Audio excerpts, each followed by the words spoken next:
CDs or recordings before coming up with the idea. Just like if I do a cover for a book.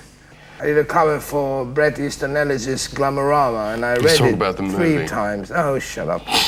And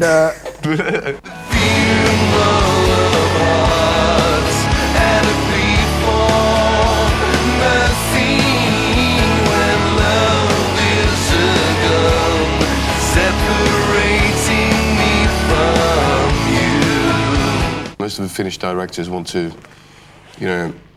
do stuff that looks American, but they don't have the money for it. So that's definitely what we didn't want to do. We wanted to have some identity, uniqueness in the visuals.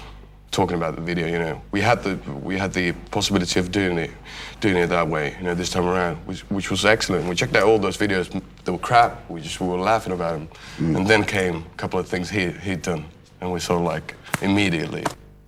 can I do something to back up Ville's song? And after that, and of course after also studying Ville's behavior and his way of doing his thing through other videos from before and listening to all these other CDs, I thought, this is what I really think works, and this is what will really give him another dimension, and his band and the whole project. I mean, you've got men dressed in gold, you've got witches, was it angels, a devil, you've got wolves, a dog, horses, children. What's going on? I don't have a clue. When I listened to the song, I got my visions, and I saw the band traveling through forests, over lakes, over mountains, getting into different, let's say, saga kind of situations, and facing different creatures of some sort. But it's, when we're talking about the song in itself being sort of like a story without the beginning, without the end. It's sort of like a bit taken off from some huge saga or whatever. It's sort of like just streams on. It's got that sort of like a churchy vibe, that sort of like religious, sort of like hymn type of feel to it. And he had those pictures in his mind, Well, that's a radical difference, to a lot of videos we've done before. Yeah. In the UK, Germany, and various other places. Yeah. As normally it goes, you have a video commissioner by the record company who does all the planning and all the contacts and stuff, and the band arrives in the morning, shoots the day, and that's it. Yeah. So this time the band has been really involved at all stages of the planning. He was the moon painting you with its gloves of gold. Okay, Stefan, in your case, I mean, you're an internationally awarded artist, designer, New York, Helsinki. What the hell are you doing in movies suddenly? I always wanted to work with the media where you combine the audio-visual experience by interpreting a text or a story of some sort. It's not a new idea, really. It's been about, as I understand, about a year since you first started making films. Yeah, correct. And you're now director at Crea Filmi, and I believe you started working on a project with Great Guns in London. Well, I believe more than so. I'm actually a director at Great Guns in London, yes. But, really, combining all the things that you've experienced as a sculptor and a designer, it just feels natural somehow to get into this field. You had Ville singing with no microphone. Right. I thought, why don't try this without the microphone? And I like you already realized from his attitude, I didn't have to fight for it much. But it did give that tension to the final film that I was really looking for, so I'm really happy about that. And there were 3 guys, the gold men. Yes. With nothing on but gold paint. Right. Because of what? You're a sadist. No, I'm not a sadist at all. We told these men that what they were getting into.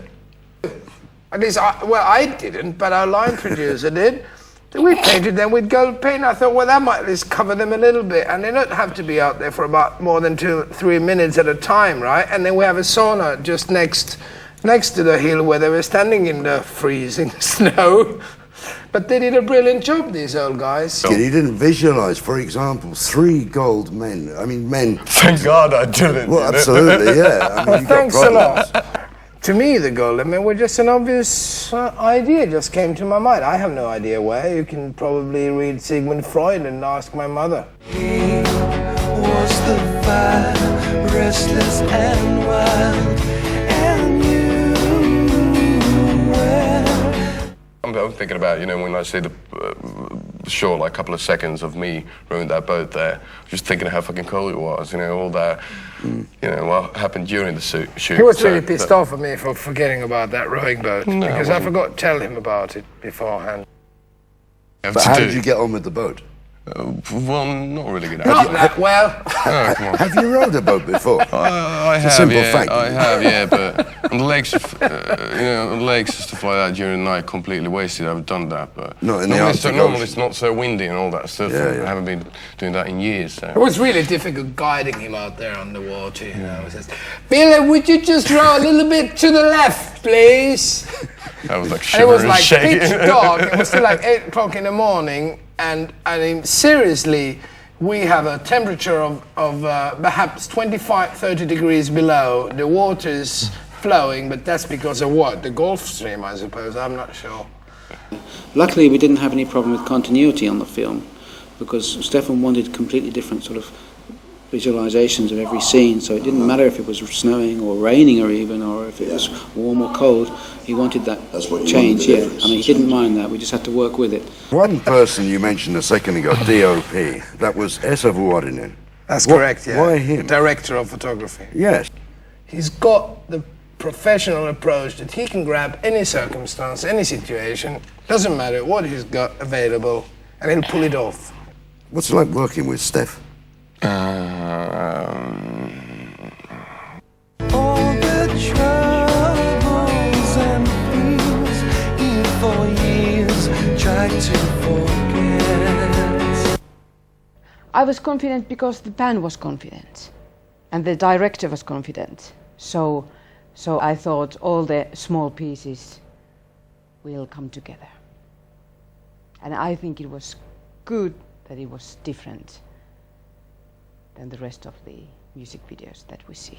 Last night, souls on fire, dreaming words and a question why. Ville had to run in minus 41 degrees without any gloves for about 2 minutes. The cameras didn't really work. I mean, that's the situation we were in, and I put all the members of the band on horses without saddles, for example. Amazingly, though, the band pulled it off. They did it. They rode the horses. They went through the whole thing. Whatever. We moved on, and we got everything on camera that I ever wanted, and more. When you come up with a story and an idea for a film, you also have to remember that your idea might sound very nice when you put it on paper or when you introduce it to the client or the company or the band. But then you have to remember that, will this actually work in the circumstances that you're given? Because loads of bands just like order videos from companies and then they're just done and that's it. But a music film or movie or video, whatever, is such an important thing nowadays.